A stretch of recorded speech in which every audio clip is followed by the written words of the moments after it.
Nous nous intéressons donc à quelques b.a.-ba autour de la gestion de la CSS dans un site, par exemple un site d'établissement qui utilise Plone. Pour ceci, vous tapez bien sûr /manage à la suite de votre URL et vous plongez dans ce qu'on appelle la ZMI en étant bien sûr connecté. Dans la ZMI, les CSS sont situés dans une zone qui s'appelle Portal CSS. Donc voici cette zone. En premier élément fondamental à observer, vous avez ici la possibilité de cocher une zone qui s'appelle Development Mode ou Debug Mode précédemment. Si vous ne cochez pas cette case, l'ensemble des modifications que vous ferez lorsque vous commencez à travailler la CSS sur votre site ne sera pas prise en compte parce que le site va travailler avec du cache. Donc chaque fois que vous voulez travailler sur la CSS de votre site, il faut que vous soyez en mode de développement. Donc cochez ceci et enregistrez soit en cliquant sur Enter, soit en allant tout en bas de la page, ici, presque tout en bas, en cliquant sur Save. Donc là, je viens de passer en mode débugage. Qu'est-ce que vous avez dans ce portal CSS? Vous n'avez pas en fait physiquement les feuilles de style, mais vous avez ce qu'on pourrait appeler le câblage des feuilles de style, c'est-à-dire la liste de toutes les feuilles de style qui seront disponibles. Vous voyez la première, reset.css, member.css, qui sont aussi ordonnées. Vous voyez qu'ici les petites flèches vous permettent de les passer en dessus ou en dessous. Alors pourquoi est-ce que c'est très important de comprendre cette notion d'ordre? Parce que les CSS vont être lus dans cet ordre, à savoir la première ici, la seconde ici. Donc celle qui aura le dernier, qui sera lue en dernier, donc qui aura l'effet final, sera la dernière de la pile. Et la dernière de la pile, en principe, devrait être celle qui s'appelle plonecustom.css. C'est dans cette feuille de style plonecustom.css que vous allez écrire vos modifications spécifiques de CSS. Alors, si je remonte toujours dans plonecustom.css, j'ai un deuxième onglet intéressant qui est ici le Merge CSS Composition qui vous montre également la même liste finalement de feuilles de style, mais ici si vous cliquez sur l'une de ces feuilles de style, par exemple member.css, vous voyez le contenu de la feuille de style. Bien, c'est intéressant de voir ceci. Alors, ça c'est la structure un peu par défaut que vous avez dans votre site. Maintenant, comment faire en sorte pour intervenir vous-même sur la CSS? Mais une première façon de procéder, qui serait peut-être pas forcément la bonne, mais on peut quand même montrer le principe, ce serait de savoir dans quel CSS vous voulez intervenir, par exemple dans la CSS qui s'appelle member.css. Vous repérez ici que c'est bien cette CSS que vous voulez modifier. Maintenant, il s'agit de trouver où se trouve physiquement dans le site la feuille de style members.css. Donc je copie son nom, et puis soit vous connaissez un peu la structure de votre site, soit vous pouvez aussi utiliser l'outil de recherche. Donc vous cherchez une feuille de style qui s'appelle member.css, vous laissez le site chercher un petit peu, et vous voyez qu'il y a trois endroits où il y a des feuilles de style member.css. Alors, elles sont toutes situées dans une zone qui s'appelle Portal Skin. Vous avez ensuite un dossier qui s'appelle Classic Styles, un autre qui s'appelle Plone Styles et un autre qui s'appelle Sunburst Styles. Alors là, on est tout de suite confronté à un des soucis de Plone, à savoir qu'en réalité, vous avez trois feuilles CSS qui sont embarquées sous ce nom et que vous ne savez pas forcément laquelle va être utilisée en fonction du thème par défaut que vous avez choisi d'utiliser. Plone Style, c'est les styles par défaut de Plone. Classic Style, c'est un thème qu'on rajoute par-dessus. Et Sunburst Style est encore un autre thème qu'on ajoute. Donc c'est pas forcément la meilleure façon de procéder. Mais enfin, si on fait l'hypothèse que vous savez ce que vous faites, par exemple que vous travaillez avec le thème Sunburst, vous pouvez cliquer ici sur la feuille de style member qui est dans Sunburst et vous allez cliquer ici sur Customize. Cette action va simplement copier votre feuille de style member.css dans un dossier qui s'appelle Custom qui est situé dans Portal Skin. Ce dossier Custom situé dans Portal Skin est le dossier qui va comprendre, en tout cas dans la façon disons historique de fonctionnement de Plone, c'est le dossier dans lequel vous allez regrouper l'ensemble des modifications que vous faites dans votre style par rapport à ce qui est proposé par défaut dans Plone, ce qui est très pratique puisque l'ensemble de ces modifications est regroupé dans un même lieu physique. Donc vous ne modifiez en fait pas du tout la feuille de style member.css, vous en faites une copie, vous modifiez la copie et ensuite Plone va savoir que si cette feuille member.css est située dans custom, il ira chercher celle-ci plutôt que la feuille originale. Mais ça veut aussi dire que si dans le dossier custom vous décidez de supprimer la feuille member.css, alors le site reviendra dans son état initial. Donc c'est assez propre comme type de fonctionnement.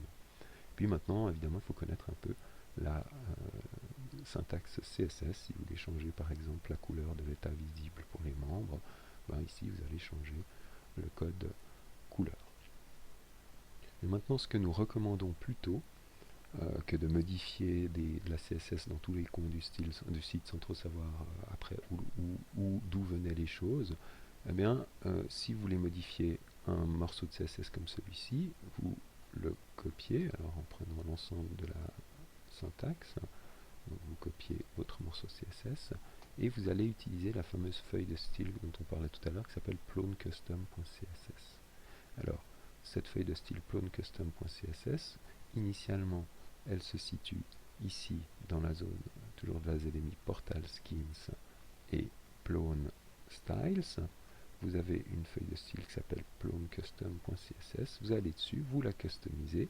À partir du moment où vous la customisez, vous en retrouvez une copie ici, plonecustom.css, qui est bien dans le dossier custom. Alors, cette feuille de style, plonecustom.css, va comprendre en fait l'ensemble des modifications de CSS que vous souhaitez apporter à votre site. Vous voyez ici que dans ce site, il y a pas mal de choses qui ont été faites. Donc si je voulais par exemple ajouter maintenant la petite modification que je viens de repérer, alors il faudrait que je réfléchisse à quel endroit le faire. Je vais le faire pour beurre ici, donc je copie ce qu'il y a et bien sûr je vais commenter ici ma modification, donc changer la couleur, etc. D'accord? Avec la syntaxe de commentaire.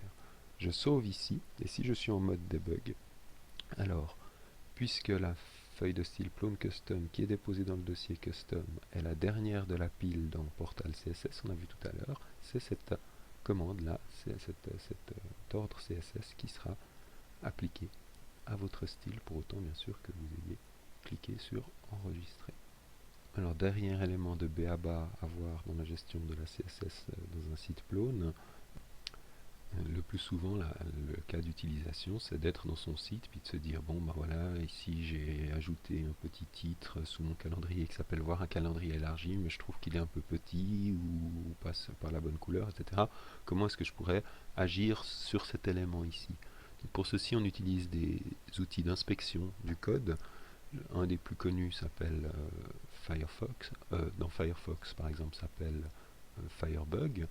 Donc vous affichez Firebug en utilisant F12. On n'a pas bien vu, mais vous tapez F12. Donc Firebug est une extension qu'on ajoute à Firefox.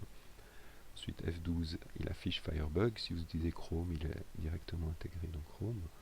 Donc ici vous avez un petit outil d'inspection, vous cliquez sur ce petit élément et vous allez aller voir la zone voir un calendrier élargi. Je clique dessus, ici vous avez le code HTML, vous voyez tout de suite que vous êtes dans un bloc de division, la div, voir un calendrier élargi, et qu'il y a bien une classe CSS qui est appliquée qui s'appelle accès calendrier élargi, et immédiatement il vous propose le code CSS en vous indiquant qu'il est bien dans plonecustom.css.